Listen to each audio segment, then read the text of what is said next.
This is Jody Trana with the PowerPoint for Business Finance, Chapter 2. During this chapter, these three principles of finance are being highlighted. Principle number 2, there is a risk-return trade-off. Principle number 4, market prices reflect information. And principle number 5, individuals respond to incentives. The circle of money is shown here where savers, who are individuals and companies, have surplus cash. The savers provide money to borrowers, who are individuals and companies with a deficit of cash.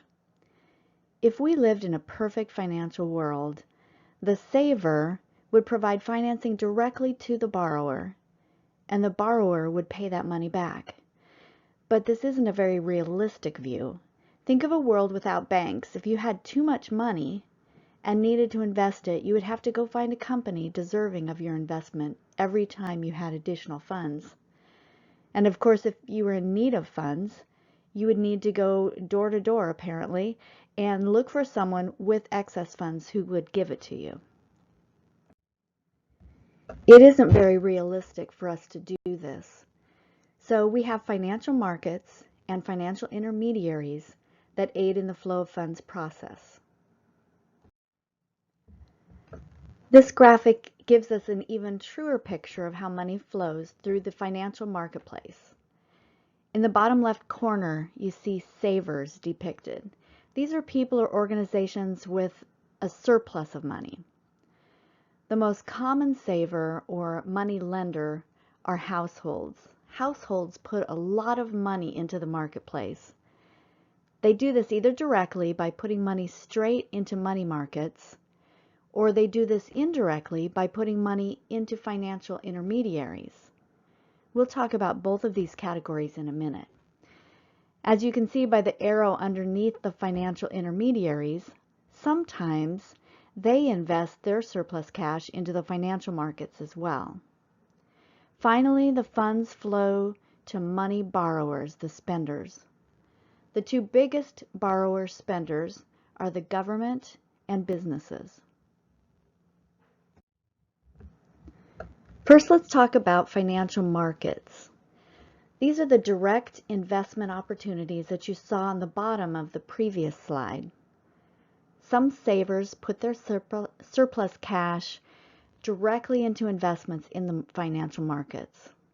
These include the stock market, bond market, money market, commodities market, foreign exchange markets, and others.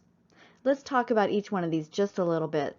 Stocks are equity securities, or they're shares of ownership in a company. They give the holder of the share a claim on corporate earnings. The stock usually rises in value too. The stock market is where investors go to trade stocks.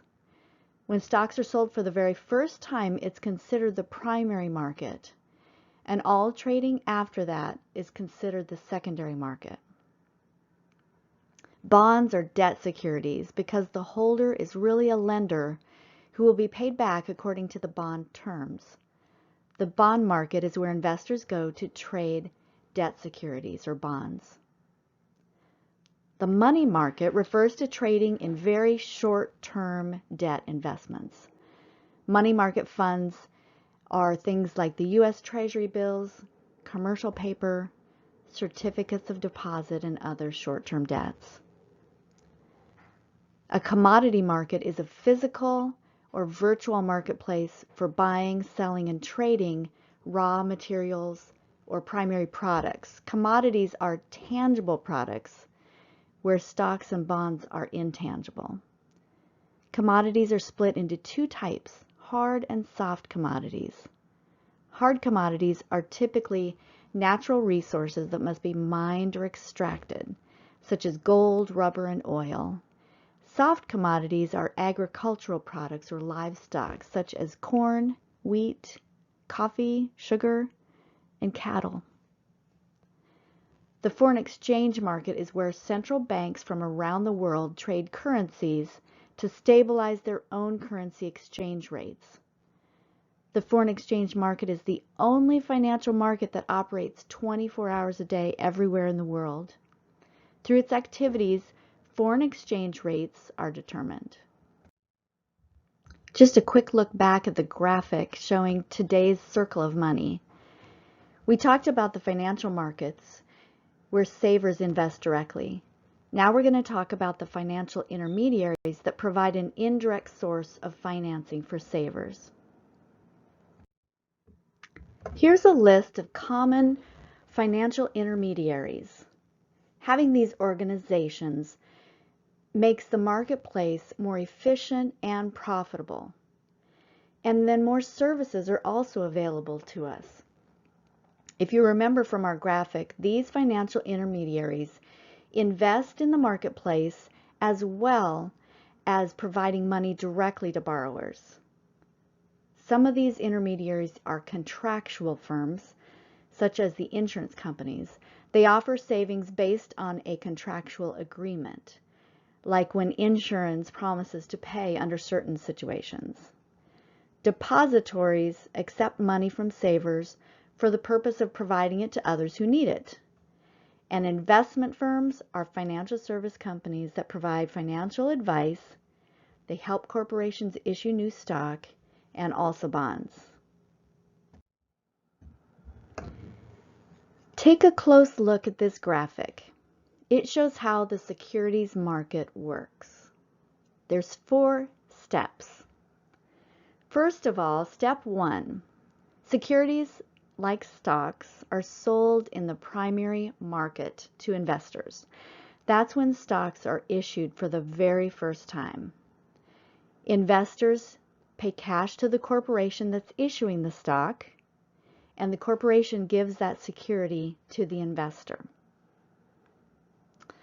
Step number 2, from the money that the corporation got for selling stock, they purchase assets.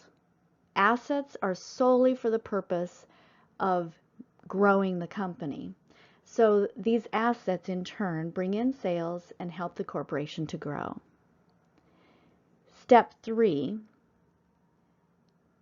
the natural effect is the corporation earns more money because of these new assets. And that new cash is split 3 ways. Some of the cash goes to taxes, some goes back to the investors in the form of dividends, and the rest of the cash is reinvested in the corporation. And finally, step number 4, the corporation's securities that they initially issued in the primary market are traded among other investors in the secondary market.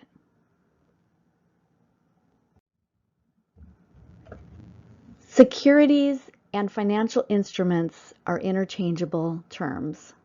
Here you see the securities that you will hear the most about: debt securities such as money market, notes, and bonds, and equity securities such as common stock and preferred stock.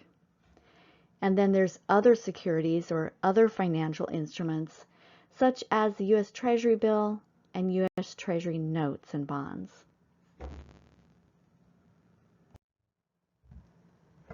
Take a minute to review these financial instruments and examples. What I'd like you to do is to pause the video and consider putting these examples into a list, beginning with the lowest risk and ending with the highest risk. What you should find, because we've talked about how risk and return are related, that the financial instruments that are going to return the smallest amount are also the lowest risk.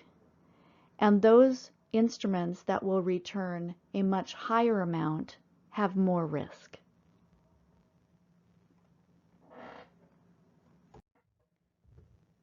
Finally, here's a list of those financial instruments put in order of low risk to high risk, with some examples of compound annual returns and the standard deviation, which is a measurement of risk.